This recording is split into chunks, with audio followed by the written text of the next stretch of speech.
கேள்வி பார்வையாளர் வணக்கம். இந்த நேர்காணலில் நாம் சந்திக்க இருக்கும் சிறப்பு விருந்தினர் அண்ணா திராவிட மக்கள் முன்னேற்ற கழக பொதுச் செயலாளர் வழக்கறிஞர் பசும்பொன் பாண்டியன் அவர்கள். சார் வணக்கம்.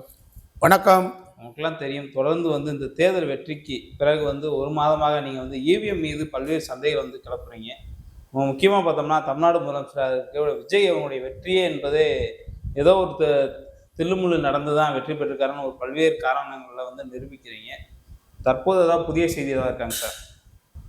தமிழ்நாடு சட்டப்பேரவை தேர்தல் என்பது நம்முடைய தமிழர்களுடைய வரலாற்றில், தமிழ்நாட்டுடைய எதிர்கால சரித்திரத்தில் இடம்பெறப் போகிற ஒரு கருப்பு அத்தியாயம்தான் தமிழ்நாடு சட்டமன்ற 2026 தேர்தல் என்பது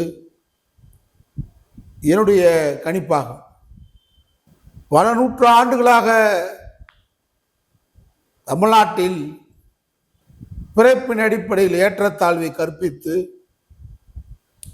ஆண்டான் அடிமை முறை இருந்த இந்த தமிழகத்தில் அதை சுக்குநூறாக உடைத்து இந்திய ஒன்றியத்தில் தமிழ்நாடு தலைநிமிர்ந்து இன்றைக்கு நிற்பதற்கு காரணம் திராவிட கருத்தியல், பெரியார் மண். இதை தலைநிமிர்ந்து சொல்லலாம்.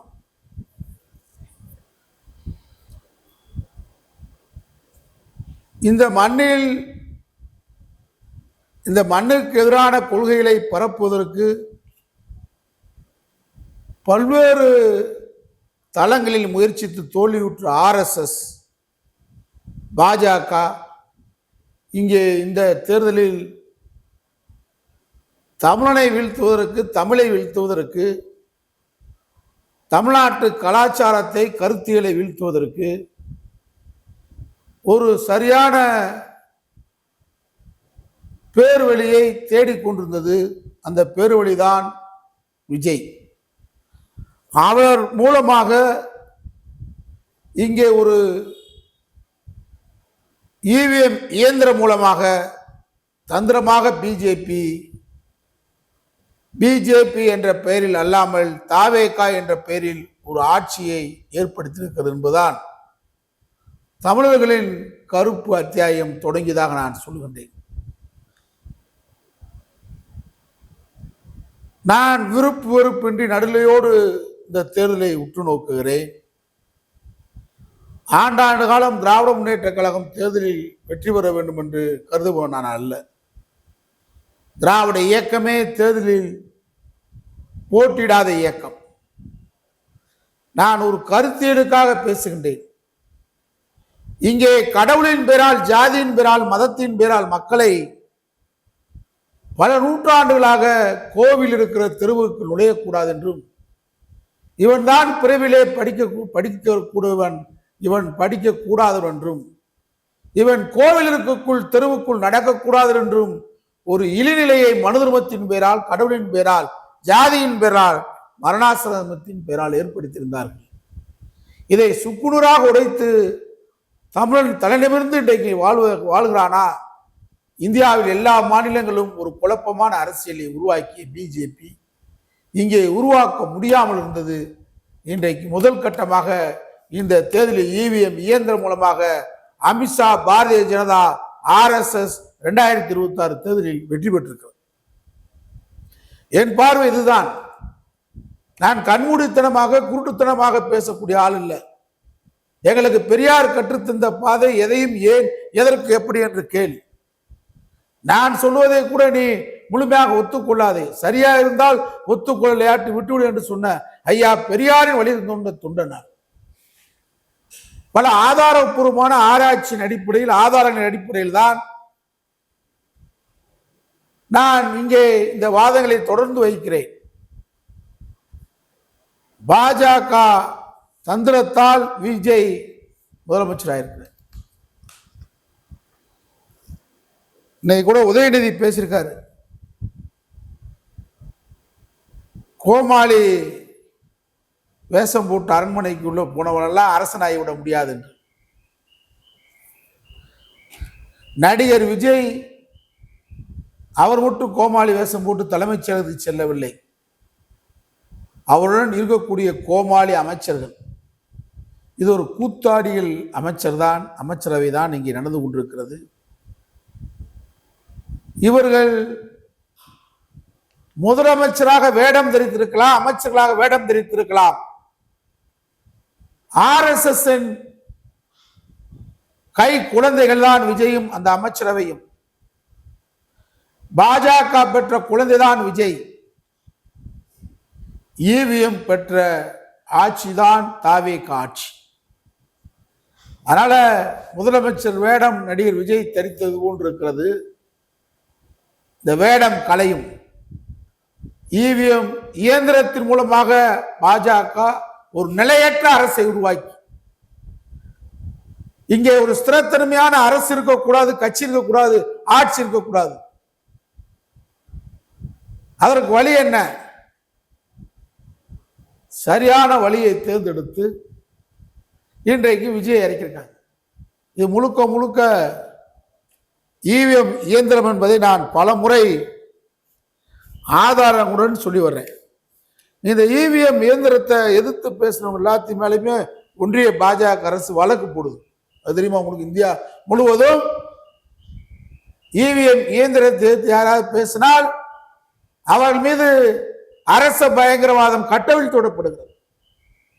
EVM இயந்திரத்தை எதிர்த்து பேசியிருக்காக தான் டெல்லியிலே கெஜ்ரிவால் முதலமைச்சர் நாற்காலியோடு சிறைக்கு அனுப்பப்பட்டார். அமலாக்கத்துடைய ரைடு, ED ரைடு எங்கே நடைபெறுகிறது என்று சொன்னால் முதலாக EVM வாக்கு இயந்திரத்தை எதிர்த்து பேசியிருக்கிறவர்கள் தான் வழக்கு தாக்கல் செய்யப்படுது. மிரட்டல், உருட்டல், இவ்வளவு நடக்குது. நீங்க பஞ்சாப் உள்ளாட்சி தேர்தல் நடந்து முடிஞ்சிருச்சு. உள்ளாட்சி தேர்தலில் அவங்க பஞ்சாப், ஹரியானா உயர்நீதிமன்றம் வரைக்கும் சென்று போராடி ஆம் ஆத்மி கட்சி EVM இயந்திரம் தான் எங்கள் தோல்விக்கு காரணமா இருக்குங்க, வாக்குச்சீட்டு முறைதான் வேண்டும் தேர்தல் என்று போராடி பஞ்சாப், ஹரியானா உயர்நீதிமன்ற வழக்கை தள்ளுபடி செய்ததற்கு பின்பாக டெல்லி உச்சநீதிமன்றத்திற்கு சென்று போராடி, ஏற்கனவே EVM இயந்திர வழக்குக்காக பல முறை டெல்லி உச்சநீதிமன்றத்துக்கு நான் போராடிய நேரத்தில் 6-7 முறை வழக்குகள் தாக்கல் செய்யப்பட்டு EVM இயந்திரத்திற்காக, EVM இயந்திரத்தில் எந்த கோளாறும் இல்லை, அதை பயன்படுத்தலாம் என்றுதான் உச்சநீதிமன்றம் கடந்த காலங்களே வழக்கில் தீர்ப்பு கொடுத்து வழக்குகள் தள்ளுபடி செய்யப்பட்டு செய்வதறியாத நிலையில் இந்திய வாக்காளர் பெருமக்கள், அதாவது ஒருத்தன் ஓட்டு போடுறான்னு சொன்னா நான் யாருக்கு ஓட்டு போட்டுன்னு எனக்கு ஆதாரம் இல்லையே, நான் என்ன இந்த நாடு? என்னடா இது நாடு? இது நாடா? ஜனநாயக நாடா? நான் யாருக்கு ஓட்டு போட்டேன்றது நான் எனக்கு ஆதாரம் வேணுமா இல்லையா? நம்ம ஓட்டு போட்டேன்றது எனக்கு ஆதாரம் வேணுமா இல்லையா? இதைதான் கேட்கிறேன். ஜனநாயகத்தில் பெரும்பான்மையான மக்கள் விரும்புகின்றது இதுதான். இந்த EVM இயந்திரத்தால் பல்வேறு கோளாறுகள் இருக்கு, பல்வேறு தவறுகள் நடக்கிறது என்பதை ஆதாரப்பூர்வமாக மேலை நாடுகள் எல்லாம் நிரூபிச்சிருக்கிறது. இந்த மிஷினை கண்டுபிடித்த ஜப்பான் சொல்றான். அவன் அந்த நாட்டில் யார் இதை கண்டுபிடிச்சானோ அவன் உலகம் பூரா நீ ஃப்ராட் பண்ணிக்கன்னு சொல்லிட்டு அவன் நாட்டில் இது வந்து ஃப்ராட் பண்ண முடியும், நான் கண்டுபிடிச்சிருக்கேன், இதில் கோளாறு இருக்கு, ஆகவே என் நாட்டில் நான் வந்து ஜப்பான் நாட்டில் நான் வந்து இதை பயன்படுத்த மாட்டேன்னு சொல்லி யார் இந்த மிஷினை கண்டுபிடிச்சானோ அவன் நாட்டில் அதை பயன்படுத்தல. ஏன்னா இது தவறுன்னு சொல்றான், தவறு பண்ண முடியும் அப்படின்றான். அப்ப இந்த நிலையில உச்சநீதிமன்றம் வந்து இந்த நம்முடைய பஞ்சாப், ஹரியானா தேர்தலுக்கு மட்டும் வாக்குச்சீட்டும் பயன்படுத்தலாம் அப்படின்ற ஒரு தீர்ப்பு கொடுத்ததுனால அங்க நிலவரம் என்ன? இதான் விஜய்க்கு நிலவரம், இதான் பாஜக நிலவரம். பாஜக அங்கே 5வது இடம், 6வது இடம். 1977 தொகுதிகளில் அங்க இருக்கக்கூடிய இடங்கள் இல்ல. பஞ்சாப்ல ஆம் ஆத்மி கட்சி 1000க்கும் மேற்பட்ட இடங்கள், அங்க இருக்கக்கூடிய அகாலிதளம் 2வது இடம், காங்கிரஸ் சுயேட்சையை விட 5வது இடம், 6வது இடம், 100 இடம் தான் பாஜக பஞ்சாப், ஹரியானால வெற்றி பெற்றிருக்கு. இதுதான் விஜய். குளத்தூர் தொகுதியில வெற்றி கிடையாது, பெரம்பூரில் விஜய் தோல்வி, திருச்சி கிழக்குல தோல்வி. நாங்கள் தமிழகம் முழுவதும் எங்களுடைய ஆட்களை வைத்து கடந்த 10 நாட்களாக நாங்கள் ஆய்வு நடத்துகிறோம். வாக்காளரிடம் ஆய்வு நடத்துகிறோம். அனைத்து இடங்களிலும் திராவிட முன்னேற்ற கழகம் 179 இடங்களில் வெற்றி பெற்றிருக்கிறது. ஏறக்குறைய 70-75 இடங்களுக்கு மேல அதிமுக வர நிலைமை தான் இருக்கு. இப்ப நான் இருக்கிற மேற்கு தொகுதி இங்க இருக்கு. இங்க நாங்க கணக்கு எடுக்கிறோம். நான் இருக்கிற தெருவில் கணக்கு எடுக்கிறேன். யாருக்கு தெரியாம நான் கணக்கு எடுக்கிறதே தெரியாம எடுக்கிறேன். ஆளை விட்டு எடுக்கிறோம். யாருக்கு இப்ப சொல்லுங்க அப்படின்னு கேட்டேன். ஆனா இன்னொன்னு, இந்த நாட்டில் 1ஆம் நம்பர் பயந்தாங்கொலிகள் இந்த தாவேகா நம்பிய ஓட்டு போட்டுட்டு விசிலுக்கு ஓட்டு போட்டுட்டு சொல்றதுக்கு தைரியம் இல்லாத கோழைகள் கூடாரம் தாவேகா, தற்கொலை கூடாரம். நாங்க அந்த இதெல்லாம் ஆய்வுல தெரிஞ்சுக்கிட்டோம். விசிலுக்கு போட்டேன்னு சொல்றதுக்கு இன்னைக்கு ஆளுங்கட்சி ஆயிட்டாரு. தமிழ்நாட்டு முதலமைச்சர் விஜய் ஆளுங்கட்சி. ஆனா விஜய்க்கு தான் நான் போட்டேன், தற்கொலைக்கு தான் நான் போட்டேன், விசிலுக்கு தான் நான் போட்டேன்றத சொல்றதுக்கு பயந்த தொண்டனும் வாக்காளர் தான் இன்னைக்கு தாவேகா இருக்கான். எங்க ஆய்வுல தமிழ்நாடு நடத்துற ஆய்வுல கணக்குல வந்து இப்ப நான் இருக்கிற மேற்கு, இப்ப நான் இருக்கிற தெரு, இந்த தெருவுல நான் எடுத்த கணக்கு தெரியாது. கடந்த ஒரு வாரத்துக்கு முன்னாடி எடுக்கிறோம். எடுத்தா இங்க 130 வாக்காளர்கள், 130 வாக்காளர்கள் ரகசியமாக கேட்கப்பட்டது. தாவேகாக்கு போட்டுட்டு நமக்கு ஆய்வுல சொல்ல மறுக்கிறான். தமிழ்நாடு முழுவதும் தைரியமா நான் விசிலுக்கு போட்டேன், நான் விஜய்க்கு போட்டுட்டு சொல்ல மறுக்கிறேன். ஆனா அவன் தான் விசில் கண்டுபிடிச்சிட்டான், அவன் தான் விசிலுக்கு போட்டிருக்கான். ஆனால் இந்த நாங்கள் எடுத்தப்பட்ட கணக்குல இங்கேயே 79 வாக்காளர்கள் அதிமுகவுக்கும் 74 வாக்காளர்கள் திமுகவுக்கும், அதில் 11-12 வாக்காளர்கள் தான் வந்து சொல்ல மாட்டேன்ற அவன் தான் விசிலுக்கு போட்டது. ஒரு சின்ன இதில் ஒரு கணக்கு.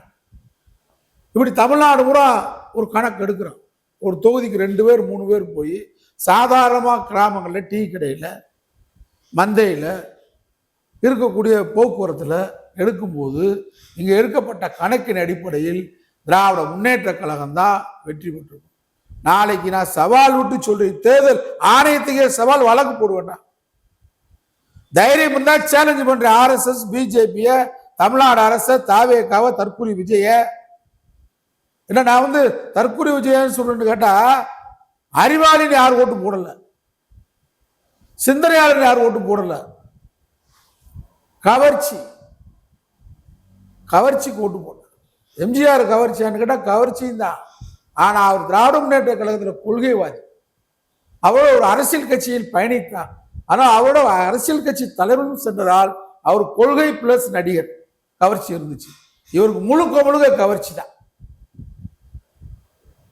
இந்த கவர்ச்சியில் விழுந்த வாக்குகள் என்பது ஒரு தொகுதிக்கு தொகுதி வித்தியாசப்படுது. இவருக்கு பெரிய அலையே இல்லை. அவன் EVM வந்து தயார் பண்ணிட்டான், ஒவ்வொரு மாநிலத்துக்கும் தயார் பண்ணிடுறான். எப்படி தயார் பண்ணா, அவன் வெற்றி பெறக்கூடிய 2வது இடத்துல இப்ப எடுத்த உடனே திரிணாமுல் காங்கிரஸ் வந்து அவன் வீழ்த்தல.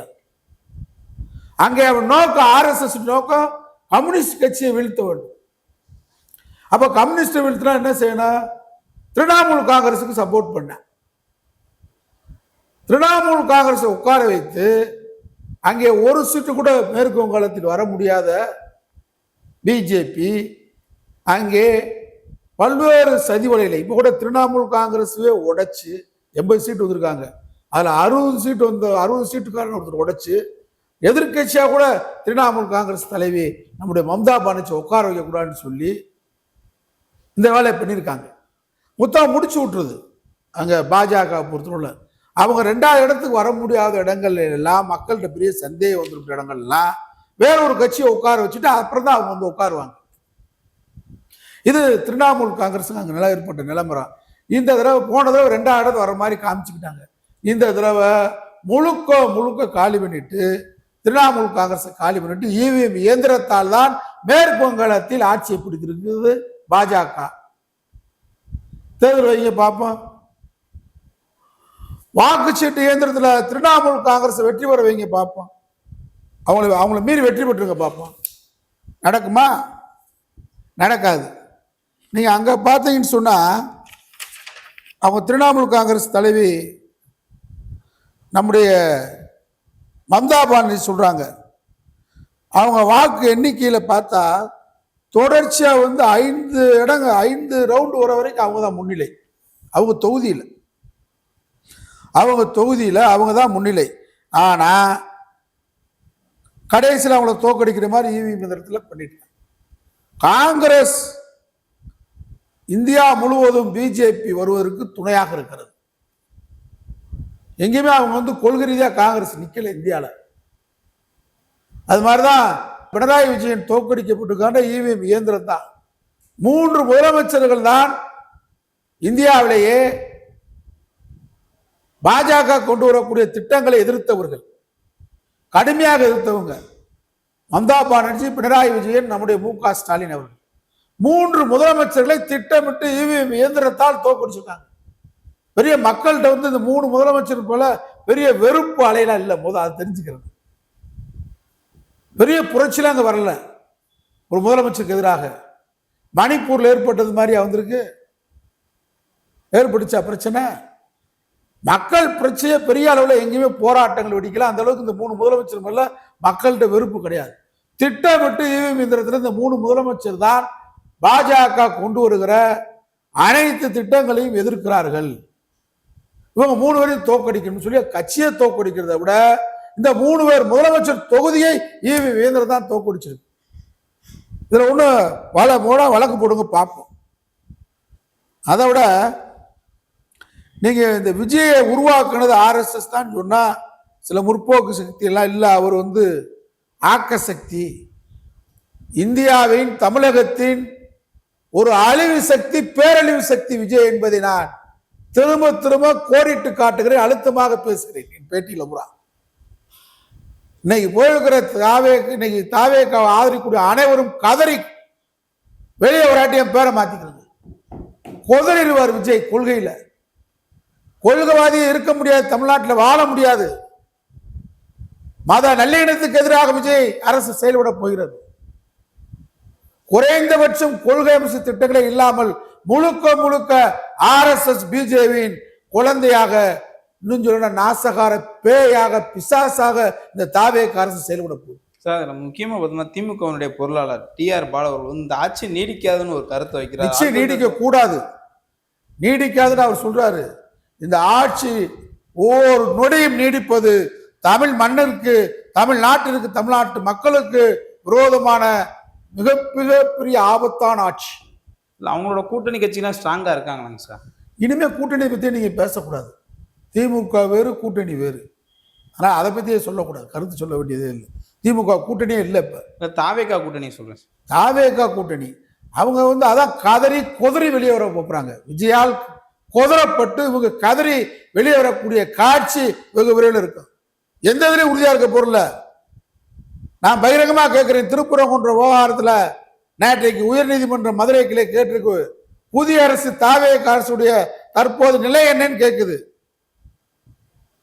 இந்த பேட்டியில் எழுதி வச்சுக்கிறேங்க. பேட்டி திசை திருப்ப கூடாதுக்கா இவிஎம் பத்தி பேசிட்டு வர்றேன். அதாவது உறுதியாக சொல்கிறேன், அறங்காவல் குழுவோ இந்து சமய அறநிலையத்துறையோ ஏற்ற மாட்டாங்க. விஜய் பாதுகாப்புடன் நிர்மல் குமார் மந்திரி, அவர் தான் திருப்பரங்குன்றம் தொகுதியுடைய MLA, பழைய RSS ட்ரௌசர் பார்ட்டி. அந்த ட்ரௌசர் பார்ட்டி இப்ப தானா குணால இருக்காரு, தற்கூரி பார்ட்டி. இவர் முன்னிலையில் நீதிமன்றம் உத்தரவிட்டு விட்டது. ஆகவே அந்த பெட்டிஷனர் ரவிக்குமார் இருந்தார்ல, தீப ஏற்ற வேணும்னு சொன்னார்ல, அவர் வந்து திருப்பரங்குன்றத்தில் தற்கூரி முதலமைச்சர் விஜய் ஆதரவோடு நீதிமன்ற உத்தரவை அமுல்படுத்தணும்னு சொல்லி பழைய டவுசர் இப்பொழுது தற்கூரி அமைச்சர் நிர்மல்குமார் முன்னிலையில் ரவிக்குமார் திருப்பரங்குன்றம் ஏற்ற போறாரு. IMU எல்லா முஸ்லீம் லீக் என்ன செய்ய போறீங்க? அதனால இப்ப இவிஎம் இயந்திரத்தில் நீங்க பார்த்தீங்கன்னு சொன்னா கர்நாடக மாநில அரசு தீர்மானமே போட்டுருச்சு, இவிஎம் இயந்திரத்தை எதிர்காலத்தில் நாங்கள் பயன்படுத்த மாட்டோம் என்று தீர்மானம் போட்டிருக்கு. தீர்மானம் இந்தியா முழுவதும் போடணும். அதே மாதிரி குஜராத் அங்கேயும் இந்த மாதிரி தீர்மானத்தை போட்டா குஜராத்தில் வர முடியுமா? குஜராத்தில் ஒரு முறை ஆட்சியை பிடித்தா கடைசி வரைக்கும் அங்கே வேற யாருமே ஆட்சிக்கு வரல இது வரைக்கும். பாஜக எங்கேயாவது ஆட்சியை பிடிச்சிட்டா 3 முறை இப்போ ஆட்சியை பிடிச்சிட்டாங்க. இன்னைக்கு இவிஎம் இயந்திரம் இருந்தா அடுத்த முறை 2023 அவங்க தான் ஆட்சி விட மாட்டாங்க. இப்போ குஜராத்தில் ஆட்சியை பிடிச்சாங்க, அங்க வறுமை இருக்கு, எல்லா நிலைமையும் இருக்கு, எப்படி திறந்து வர்றாங்க? இவிஎம் தான். அந்த இவிஎம் இயந்திரம் என்பதை நீங்க சாதாரணமா கருத முடியாது. இதுக்கு நீங்க இந்த அருண் ஐஏஎஸ் ஒருத்தர் போய் பிஜேபி தாவேக்கல இருக்காருல்ல, அவர் தான் ரைடு பண்ணவரே. யார? பிஜேபி சொல்லி விஜய ரைடு பண்ணவரே அவர் தான். அவர் ஐஏஎஸ் ஐபிஎஸ். ஆனா அவரே ராஜினாமா பண்ணிட்டு விஜய் கட்சியில சேர சொன்னது பிஜேபி, செங்கோட்டையனை சேர சொன்னது பிஜேபி. இது எல்லாம் விஜயை கொண்டு வருவதற்காக நடந்த முயற்சிகள். ஆனால் இந்த இவிஎம் இயந்திரத்தை சாதாரணமா நீங்க அதை கணக்கு போட முடியாது. அதில் இந்த மின்பொறி மாற்றம், வெளிப்படைத்தன்மை, இது எதுவுமே தணிக்கை, தொழில்நுட்ப கோளாறு, அனைத்திலும் கோளாறு இருக்குன்றாங்க இவிஎம்ல. இவிஎம் தான் இவ்வளவுக்கு காரணம். இதை நீங்க சாதாரணமா சிசிடிவி கேமரா வைங்க பாப்போம், இவிஎம் வைங்க. நான் என்ன சொல்றேன், விவி பேட என்ன மாட்டேன்றேன். அது மாதிரி சிசிடிவி கேமரா எல்லா பூத்துலயும் வைப்போம். நான் யாருக்கு ஓட்டு போட்டுட்டு ரகசியமா நீ வச்சுக்க. ஆனா அந்த கண்காணிப்பு கேமராவை பார்வையிடுவோமா? எதிர்காலத்தில் மக்களுக்கு என்ன நம்பிக்கை? பிஜேபி இந்தியா முழுவதும் கட்டமைப்பு இல்லாத கட்சி. கன்னியாகுமரி முனை வரை, காஷ்மீர் முனையிலிருந்து கன்னியாகுமரி முனை வரை பிஜேபிக்கு ஆளே இல்லை, கட்சி கிடையாது. எப்படி தொடர்ந்து வருது? விஜய்க்கு ஆளே கிடையாது. 10% சில இடங்களில் 13%. 8 மாவட்டத்தில் விஜய்க்கு ஒரு சீட்டு கூட வரல. எப்படி வரல? இவங்க போட்டு இவிஎம் மிஷின்ல போட்டு 20,000 ஓட்டை விட கூடுதலாக வாங்கி விட்டார்கள் திமுக, அண்ணா திமுக அந்த அந்த தொகுதியில். ஆனா 8 மாவட்டத்தில் அலை இல்லையா? விஜய்க்கு அலை ஒவ்வொரு இடத்துல ஒவ்வொரு மாவட்டத்தில் கொஞ்சம் கொஞ்சமா அடிச்சுச்சா? ஏன் அடிக்கல? கரூர்ல 41 பேர் இறந்தார்கள், திமுக தான் காரணம் சொன்னாரே. கரூர்ல ஏன் தாவேக்கா வெற்றி பெறும் அலை இல்ல? அங்க உனக்கு போட்ட இவிஎம் மிஷின்ல போட்டு 20,000 ஓட்டை விட வாக்கு கூடுதா பணம் கொடுத்து வாங்கிட்டாங்க எதிரணி. அதான் உண்மை. நான் அதுக்காக உனக்கு அலை இல்லை, கூடுதலாக பர்ச்சேஸ் பண்ணிட்டாங்க, அது வேற. எப்படியோ வெற்றி. உனக்கு அங்க அமோகமா வெற்றி பெற்றிருக்க அலை இல்லையே இல்லை. மதுரை அந்த தொகுதியில் திருமங்கலம் தொகுதி மாநாடு நடந்த இடம், அங்கேயே வெற்றி பெற முடியல. முத மாநாடு நடத்தின உளுந்தூர்பேட்டையில ஏன் வெற்றி பெற முடியல? பாண்டிச்சேரியிலேயே இந்த அலை இல்லை. அலை எங்க போச்சு? சேப்பாக்கத்தில் மட்டும் அலை நின்றுக்குச்சா? அது வெற்றி பெற வைக்கிற மாதிரி கூடுதலாக 20,000 ஓட்டு போட்டாங்க, கூடுதலாக வாங்கிட்டார் அவர் உதயநிதி. அதனால இவிஎம் இயந்திரம் என்பது இதனாலதான் இங்க வெற்றி பெற்றிருக்காரு. இதை மாற்றி அமைக்கிறதுக்கு வழி என்ன? இதுக்காக போராட வேண்டிய இந்த மைக்ரோ பேச்சுன்றதை எடுத்து அந்த உள்ள இருக்கக்கூடியதுல மாற்றி அமைச்சு எல்லா வேலையும் பெறலாம்னு சொல்றாங்க. நான் எல்லா இடத்துலையும் அமெரிக்கா இருக்கக்கூடிய சாஃப்ட்வேர் இன்ஜினியரோட பேசியிருக்கேன். வட மாநிலங்களில் மும்பை, புனேல வேலை பார்க்கக்கூடிய சாஃப்ட்வேர் இன்ஜினியரோட பேசுறேன். ஹைதராபாத் இருக்கக்கூடிய பேசியிருக்கேன். பேசுனா அவங்க என்ன சொல்றாங்க, இப்படி ஒரு நொடிக்கு 17 ஓட்டு போடலாம். இதுல அவங்க யாருக்கு நினைக்கிறாங்களோ அவங்களுக்கு அந்த சாஃப்ட்வேர்ல ஓட்டை மாத்தலாம். நிச்சயமாக 5 ஓட்டுக்கு 1 ஓட்டு உதயசீலன் ஓட்டு விசிலுக்கு விழுது, 5 ஓட்டுக்கு 1 ஓட்டு ரெட்டலை ஓட்டு விசிலுக்கு விழுது. இது செட் பண்ண முடியாத எடப்பாடி பழனிசாமி தொகுதி. பல முறை சொல்லிட்டேன். தைரியம் இருந்தா இந்த வரக்கூடிய சட்டப்பேரவை இடைத்தேர்தலில் விஜய்க்கு நான் பெரிய மக்கள் சக்தி எனக்கு அப்படின்னு சொல்றதுல ஒத்துக்குருவோம். இவிஎம் இயந்திரம் தேவையில்லை, வாக்குச்சீட்டு முறையில் விஜய் வெற்றி பெற தயாரா? பெரம்பூர்ல தயாரா? பெரம்பூர்ல ராஜினாமா பண்ணி நிற்க தயாரா? உள்ளாட்சி தேர்தல் வரும், நாடாளுமன்றத்தில் வரும், தமிழ்நாட்டுடைய அனைத்து அரசியலுக்கு இது திமுக கடந்து போகுது. எனக்கு புரியல. நாங்க சொல்றோம், அண்ணா திமுக எடப்பாடி பழனிசாமி பத்தி பேச மாட்டேன்றாரு. நீங்க தோல்வியை அடையல, திமுகவும் தோக்கல, தோற்க அடிக்கப்பட்டிருக்கு இவிஎம் எந்திரத்தால். மக்கள் சக்தி திராவிட இயக்கத்துக்கு தான் இருக்கு. அவன் சில பேர் திராவிட இயக்கம் இங்க தோத்து போச்சு, திராவிட இயக்கத்தை யாராலும் தோற்கடிக்க முடியாது. 2 பெரிய திராவிட இயக்கம் தான் எதிர்காலத்துல நிச்சயமாக மீண்டும் 20 வருஷம் தான் வரும். நம்பி ஏமாந்து போயிருக்காங்க. இனிமே தாவேக்கா தான் 10 வருஷத்துக்கு தாவேக்காக்கு ஓடுன்னு ஒரு வாரமா ஓட்டத்தை காணாம். பாத்தீங்களா, இந்த ஒரு வாரமா கட்சி மாற்றத்தை காணாம். காரணம் எல்லாம் புரிஞ்சுக்கிட்டாங்க, இது ஒரு தற்கொலை ஆட்சி. இந்த ஆட்சியை நம்பி அரசனை நம்பி புருஷனை கைவிட்ட மாதிரி ஆயிடக்கூடாதுன்னு எல்லாம் ஒரு நாள் பூரா திரும்புற காலம், திரும்பும் காலம் வரும். இங்க 20 ரூபா அரசியல் தான் நடக்கும் தமிழ்நாட்டில். இங்கேயும் வந்து பெரியார் படத்தை காமிச்சுக்கிட்டு பெரியார் கடலுக்கு போயிட்டு ஏமாத்தி தான் இங்கே வந்து இவிஎம் இயந்திரத்தின் மூலமாக விஜய் ஆட்சி இருக்கு என்பதுதான் 100% உண்மை. மக்கள் போராடுவதற்கு முன் வர வேண்டும். நாங்கள் அந்த போராட்டத்துக்கு தலைமை தாங்க தயாரா இருக்கோம், எதற்கும் தயாரா இருக்கோம். இங்க ஜனநாயகம் நடைபெற வேண்டும். அவன் யாருக்கு ஓட்டு போடுறது தெரியணும் முதல். அதனால இவிஎம் இயந்திரத்தின் மூலம் தந்திரமாக பிஜேபி பெற்ற குழந்தை விஜய் ஆட்சியில் இருக்கிறார். இவரை நாம் இறக்கு வரை போராட வேண்டும், வெல்ல வேண்டும். நன்றி சார். நன்றி.